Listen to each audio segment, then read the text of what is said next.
La montagne elle demande beaucoup d'humilité, surtout quand on y vit et quand on y travaille. Parce que elle est difficile, elle est imprévisible, elle n'est pas forcément tout le temps juste avec nous. C'est-à-dire on pense lui donner beaucoup et finalement elle ne nous le rend pas tout le temps. C'est un métier passion.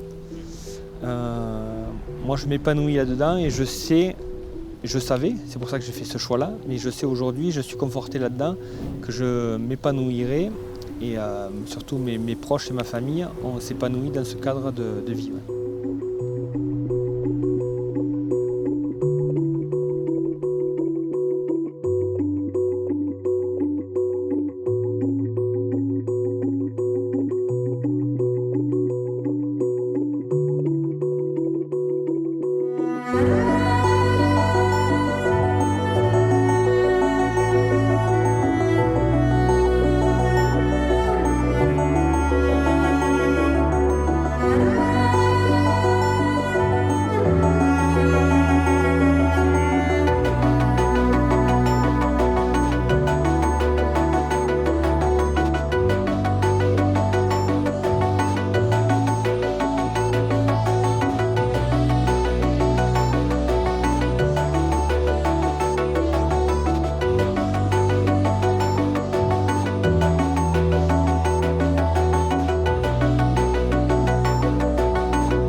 On est deux éleveurs, hein. Donc il y a moi ici à Montbel, Cantorat, et Frédéric Lacanal qui est à Montbel, mais sur le bas, à Philippou. On fait une première étape au Peyrat plus précisément. Ensuite on part, on va à Fougax et Barineuf. Là on laisse les vaches 2 jours se reposer avant d'attaquer la montée 2 jours après sur Pradmao. On traverse le col de la Peyre, je crois.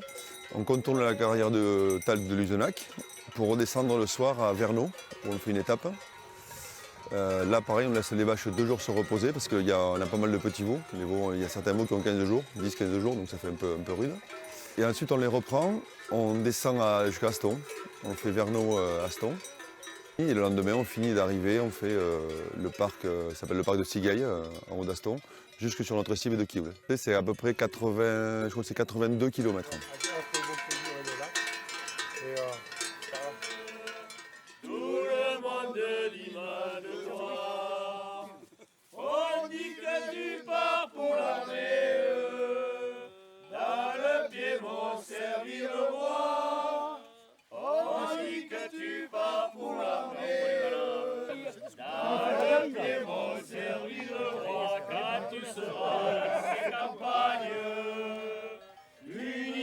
Sera plus à moi. Tu passeras italienne, qui sont bien plus belle que moi.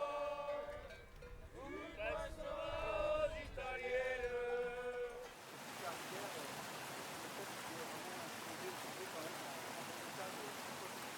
Pour savoir si cette population est une sous-population déjà, si elle tourne en vase clos ou si elle est échange.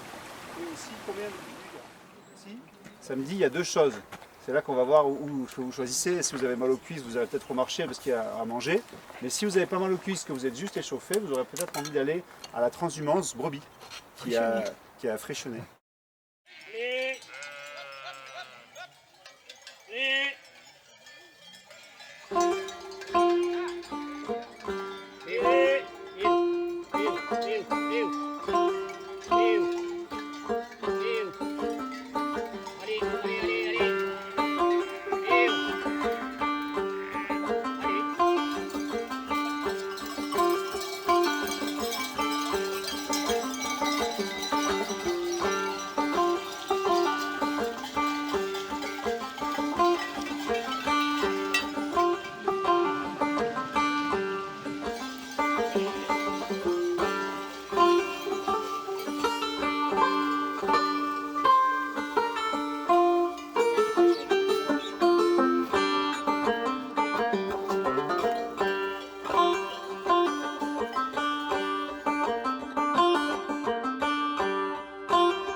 nous on a 400 brebis en agriculture biologique, donc on est au col de la Lose, 950 mètres d'altitude, et voilà.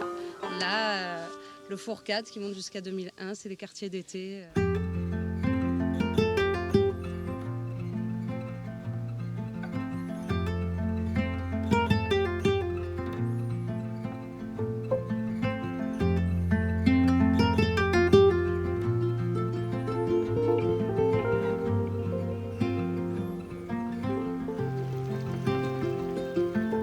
A fait venir là, c'est vraiment la montagne et l'agriculture de montagne. Donc tout ce qui est... C'est pour ça que ça me fait plaisir aussi d'échanger sur le pastoralisme avec les gens, parce que voilà, c'est une belle chose, je pense, à faire connaître, et que pour bien utiliser la montagne tous ensemble, plus les gens connaissent et plus c'est chouette pour tout le monde, quoi.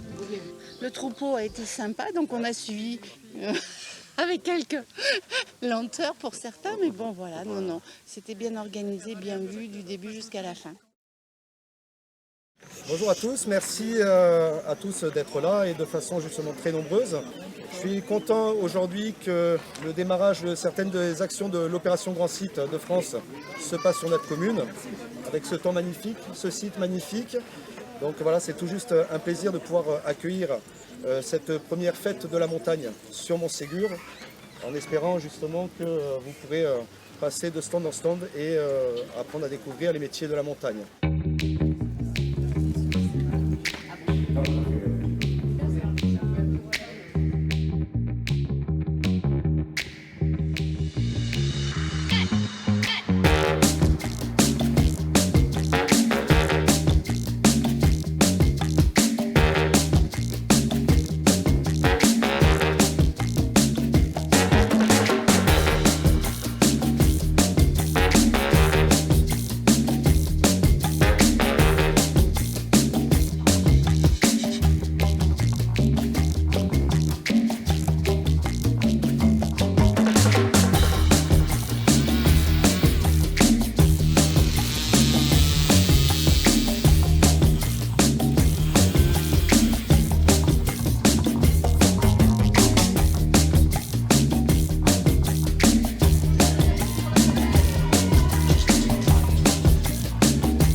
Cette première fête de la montagne rentre dans un cadre un peu particulier, puisque au mois d'avril, nous avons eu la confirmation que l'opération Grand Site, sur laquelle nous sommes amenés à candidater, a été validée.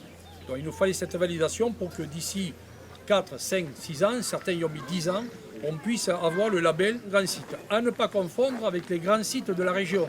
Donc ce label pour nous sera important, et c'est vrai qu'il donnera une image très valorisée de notre territoire qui aujourd'hui, moi je le dis, j'ai pas honte de le dire, ce territoire est en train de se réveiller et de mettre en place des projets qui sont dignes de ceux que nous aurions aimé voir depuis déjà des années. Il n'est jamais trop tard, on le fait, on le met en place maintenant.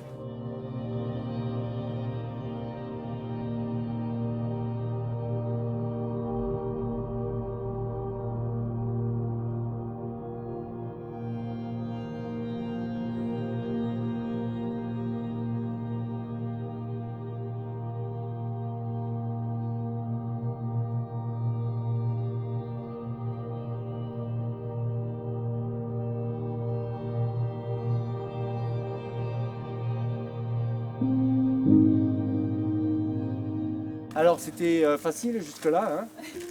C'est fini. On va par là. On va pas se le cacher, non, on va pas par là. Alors vous avez vu le sympathique panneau ariégeois, bon, c'est un peu exagéré. Un peu exagéré. Mais voilà, à partir de maintenant, on a une bonne grimpette. Donc ce que je peux vous conseiller, c'est de faire des petits pas.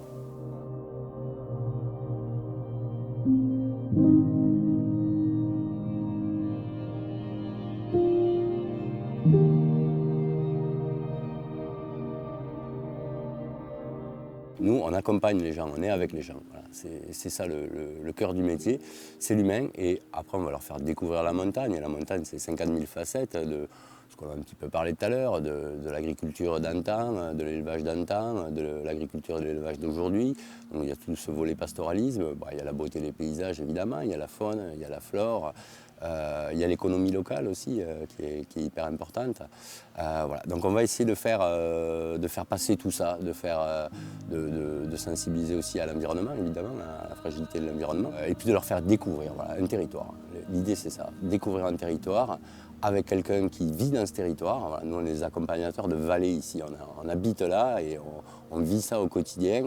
Et notre envie c'est de le partager, c'est de le faire découvrir.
Ce que j'aime beaucoup sur le massif de Tarbes, c'est la diversité.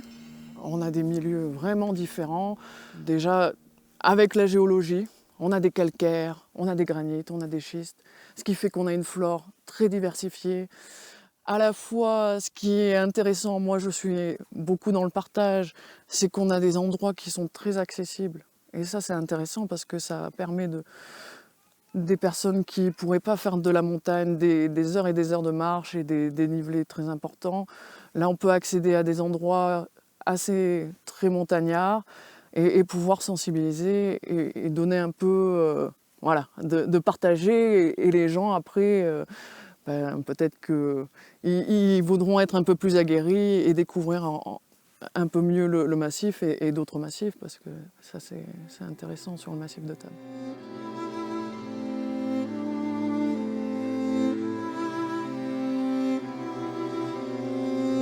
Oh, quelle est belle cette nature. Elle m'inspire, cette nature. Son silence, son élégance me met en entrance. Son odeur me sature les narines. Les petites grenouilles qui sautent et font les malines. Ces fleurs de toutes les couleurs qui dégagent de bonnes odeurs. Je respire l'air pur dans la nature. Et je pense au futur dans ma nouvelle voiture. Quand je marche dans la nature, je vois voler les vautours à la recherche de nourriture. J'entends les cloches des vaches aux alentours. J'ai comme l'impression qu'elles vont jouer un mauvais tour. C'est pourquoi j'ai mal au cœur quand je vois le monde détruire notre nature. À la montagne, on voit souvent les mêmes arbres, les êtres qui sont verts et clairs, les pins accrochés les plus foncés, sans oublier les sapins, jamais on s'en plaint. Assis sur un rocher avec un papier et un stylo, sans oublier ma bouteille d'eau et ma crème solaire. Je m'inspire, je transpire, je respire avec mon équipe. Je pose mes mots et m'apaise sous le soleil.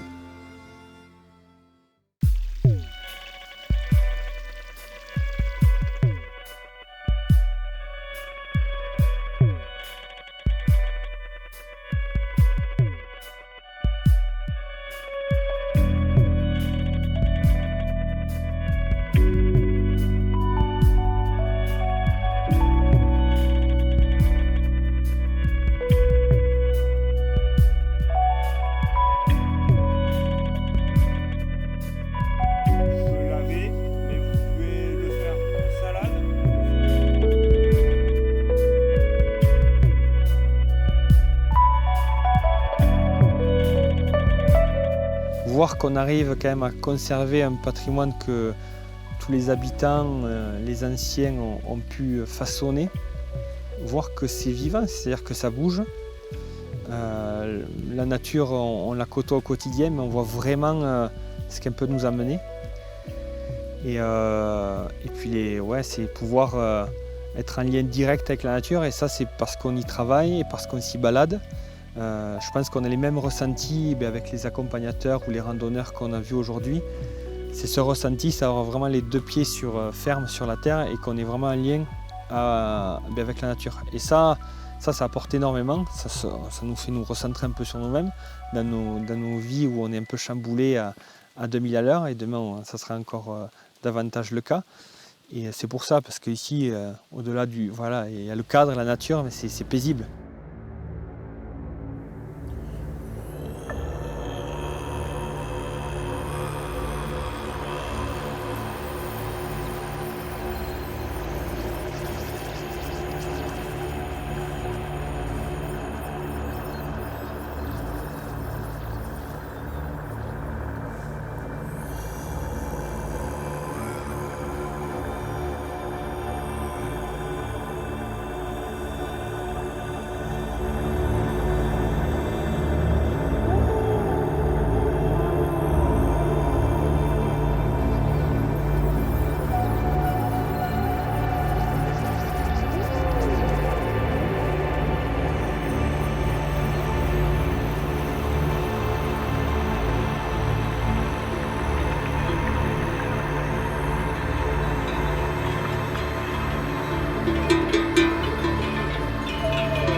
Que reproduire un truc qui s'est fait depuis des millénaires, puisqu'on trouve des traces de pasteurs dans les Pyrénées, donc d'hommes qui amènent leurs animaux domestiques en estive depuis le néolithique. Donc en fait, on emprunte des sentiers qui sûrement ont été empruntés par des générations de brebis, de vaches et d'hommes depuis la nuit des temps, quoi. Ça fait partie de notre patrimoine, quoi.